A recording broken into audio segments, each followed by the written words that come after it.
We have a huge update on the Patrik Laine situation as he is officially out of the player assistance program, which is amazing news. But now Don Waddell and the Blue Jackets are going to let Laine speak with other teams who may be interested to bring him in, and the price is reportedly lower than we expected. So Kent Hughes could make a move. We're going to get into that. Plus, a brutal injury update for Harvey-Pinard, who's going to be out a long time. And finally, an article from The Athletic ranking the top goalie systems in the NHL, and Montreal ranks very, very highly. So you're not going to want to miss anything we have to say on this episode of Habs Digest. And we're going to get straight into things, Jesse. I want to start with The Athletic. Oh, this is so good. I know Jacob Fowler was ranked third on The Athletic's list of top goalies. We got Demidov as the third best prospect in the NHL, but it just keeps getting better as recently The Athletic posted an article ranking each NHL team's current and future goaltending outlook. So not just current, kind of everything in together. What's there now, what's the cap, and what looks to be in the future.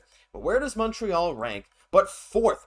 Their current goaltending is on the fringe of being top 10, as they say Monty's quite good and Primeau's a solid 1B. Their future is sixth in the entire NHL. You could even argue that going even a bit higher, with Fowler in the system, Dobesh, Miller, Volokin, even Primeau, which they don't even mention here really. And then as for the cap, they rank dead center, but that includes Carey Price. Jesse, Montreal has such an amazing goalie system. I almost feel like I underrated it sometimes. And the fact that even with Price, they're in the middle of the row with cap, they are the fourth best setup team in the NHL goalie-wise, not to mention their other prospects. It's just awesome to see Montreal getting seemingly respect across the board in terms of their prospects now.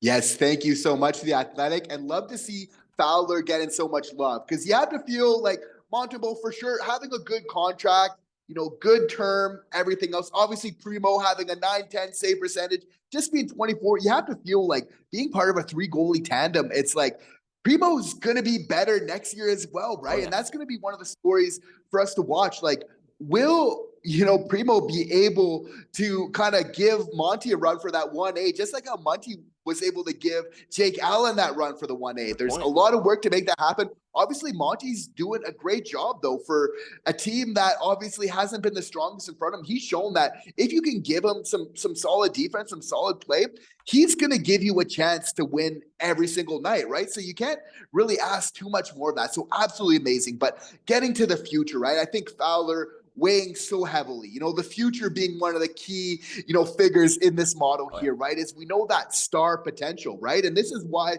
we're starting to go to the tops of like the top prospects in the league, as well as like, goalie prospects, because we're starting to have stars at these positions, right? Which is so huge. Dobesh is getting some love. They're saying that this guy can be a serviceable backup in the NHL, right?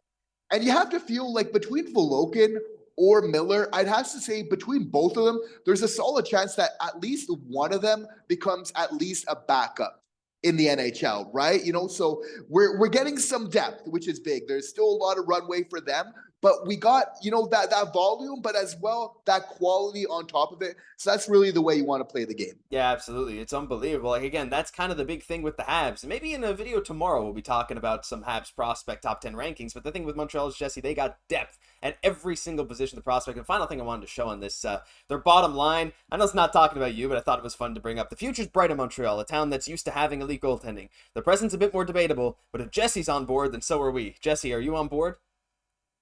I'm on board. I needed to read that twice just to make sure who they refer to. We know it's the authors. They're clearly talking about you. But we're all on board. Are you on board for Montreal moving forward? Love to hear from you down below. Let's move on to the next topic. And not as happy, this topic here. It has to do with Harvey-Pinard. Now, we reported a few days ago, whenever that was, earlier this week, I believe, that he reportedly sustained an injury in an AHL current versus past, or past versus, I don't even know what it was. It was some kind of game that RHP was in, and it was reported by none of the top level, like the Basu, I don't think even tweeted about it. The Habs didn't tweet about it, but officially today they did, Jesse. It's not very good. Forward Harvey-Pinard underwent successful surgery on Thursday after suffering a broken leg. The recovery period for the 25-year-old winger is estimated to be 4 months. So, by all accounts, he's going to be back in November sometime, maybe maybe end of November, maybe early December. We don't really know. How unfortunate, because when he first came up with Montreal, he was so good, scoring so many goals. He was a jolt in a team that had so much sadness and injury and hurt surrounding it.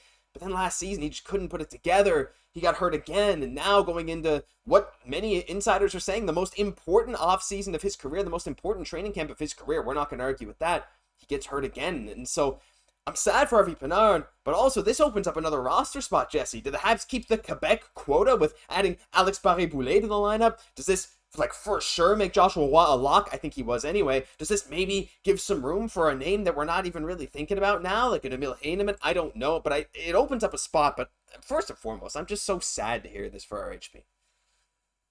For sure, because he brings so much energy to this team, as well as that scoring touch that is there, right? This guy is capable of putting in 14 goals in the NHL in a season, which is no laughing matter at all, right?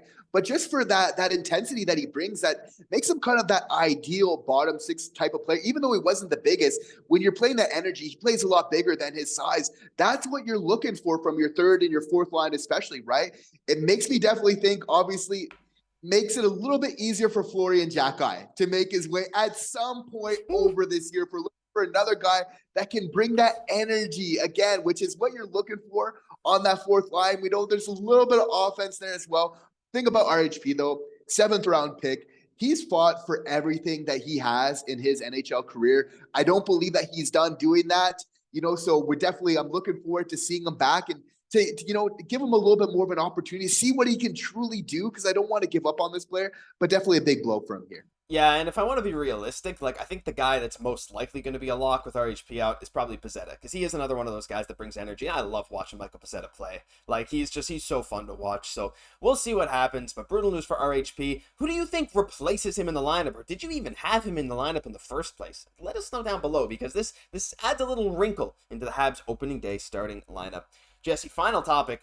I know so many fans are going to comment that I don't want anything to do with Laine, and so many of you are going to comment, this is a great deal if we get him for the right price. I love the dichotomy. Every time we bring up Patrik Laine, there's a bunch of haters, and there's a bunch, probably not as many people who are all for it. This has been something I've been for if, the Habs deem him a reasonable guy to go pick up, right? I think, if Kent Hughes and Jeff Gorton think this makes sense, then I'm on board with it. That's kind of where I'm lying. I'm like, let them make that choice. I can't speak to Laine.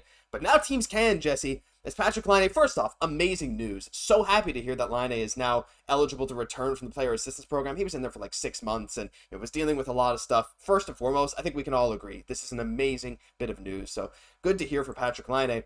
He's still recovering from shoulder surgery though, and as for NHL teams interested in acquiring him, they were told they are now free to contact Laine. So that's the next step before he and the Blue Jackets decide how to proceed. And as we heard from Aaron Portzline just yesterday, the Blue Jackets are likely to seek draft picks and prospects in a trade for Patrik Laine as opposed to a roster player after their other offseason moves, which I find a bit weird, Jesse, considering I find it, I guess it makes sense if you want to line up with Fantilli, but they still have guys like Werenski and they still have Gaudreau, and they got Monahan now. It's a bit weird, but the price for him seems to be lower than ever.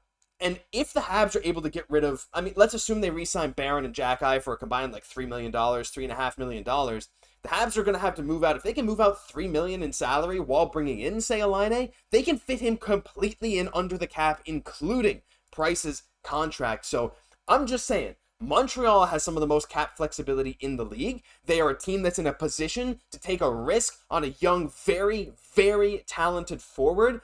He's now out of the player assistance program. Again, I don't want to make any assumptions about his mental status. I know his injury history is tough, Jesse, but it's a 2-year gamble, and I feel like Montreal's the perfect team in the perfect position, and now the ball is finally rolling for something to happen very soon.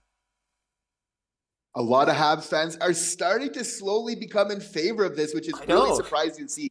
But the fact that picks and prospects are kind of on the table to help make this happen highly increases the chances that the Montreal Canadiens make this happen, right? I have to feel, though, that the big deal breaker in all this will be salary cap retention. We're hearing rumors that the Columbus Blue Jackets, that they don't want to retain any sort of salary. I believe if Kent is able to to convince Columbus to hold on to a little bit there, that will be a huge, deal breaker in terms of making this happen. Absolutely.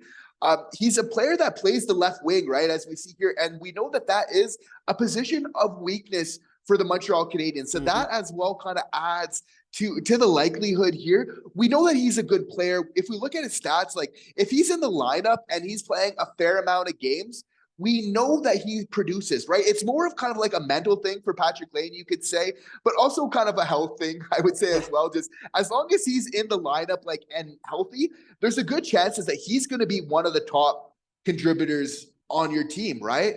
And we know that not everything is a perfect mix, but maybe Pascal Vincent might have a little bit of information. His former coach, which is now the AHL coach here for the Laval Rocket, he's going to have some important information to help decide this, right? Because there's a couple things to balance out. Is it a perfect fit culturally? No. Is a line potentially of Dach, Demidov, and Laine looking pretty nice?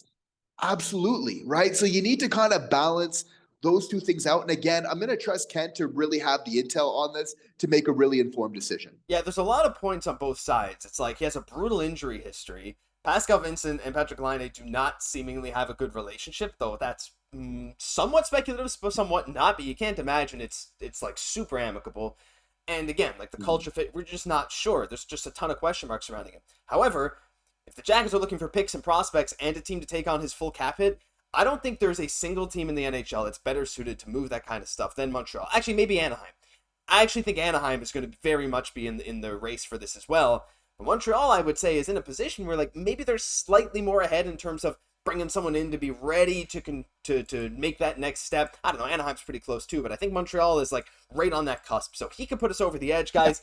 I know we talk about this a lot. Are you coming around on Patrik Laine? A lot of the people that say I don't want anything to do with him, now that he's out of the player assistance program, if Kent Hughes and Jeff Gorton made this trade, would you trust them in the sense of, like, if they did this trade, would you be happy for it, or would you say that's a big no? I want to hear all kinds of comments down below, because, Jesse, this is going to be a lot of speculation until something goes down, but it just seems like all the dominoes are falling in place for maybe a big move to come for Montreal.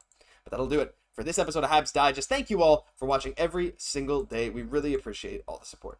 I'm Josh Gosse, my co-host, Jesse Poirier. We'll catch you in the next one.